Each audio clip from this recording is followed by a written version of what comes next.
নববর্ষের আগে কেন করা হয় নীলের পুজো? কে এই নীল? জানুন এর নেপথ্যে লুকিয়ে থাকা আসল কাহিনী। প্রতি বছর বাংলা নববর্ষের ঠিক দুদিন আগে করা হয় নীলের পুজো, অর্থাৎ নীল ষষ্ঠীর পুজো। কিন্তু কে এই নীল সেটা কি জানেন? আবার কেনই বা করা হয় এই নীলের পুজো? তাই আজ এর নেপথ্যে লুকিয়ে থাকা হিন্দু ধর্মের এক আশ্চর্যজনক ঘটনা, যা একটিবার নিজের চোখেই দেখুন। একদিকে নববর্ষ আর অন্যদিকে নীলের পুজো। তবে এর পেছনে এক পৌরাণিক কাহিনী বলছে আপামর বাঙালির নববর্ষের শুরুটা হয় এই নীল পুজোকে কেন্দ্র করেই। কারণ হিন্দু ধর্ম অনুসারে জানা যায় এই নীল হচ্ছে আদতেই সাক্ষাৎ দেবাদিদেব মহাদেব, যার নেই কোনো আদি, নেই কোনো অন্ত।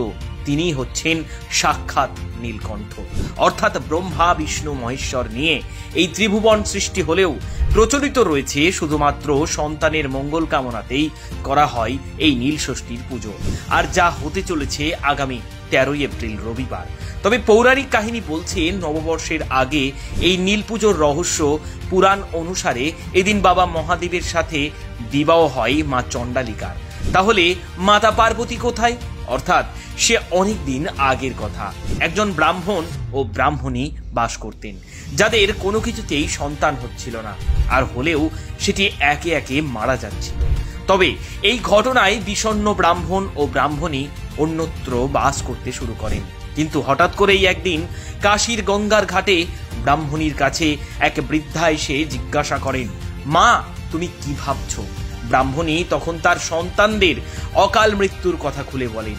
আর তখন সেই বৃদ্ধা ব্রাহ্মণীকে জানতে চান সে নীল ষষ্ঠীর ব্রত করেছে কিনা। আর উত্তরে ব্রাহ্মণী বলেন সে জানেই না এই নীল ষষ্ঠী কি। তখন বৃদ্ধা তাকে নীল ষষ্ঠীর মাহাত্ম্য শোনান, অর্থাৎ চৈত্র সংক্রান্তির প্রথম দিনে সারা দিন উপবাস থেকে বাবা মহাদেবের পুজো করতে হবে এবং সন্ধ্যায় মহাদেবের সামনে একটি প্রদীপ জ্বালিয়ে জল পান করে সেই উপবাস ভঙ্গ করতে হবে।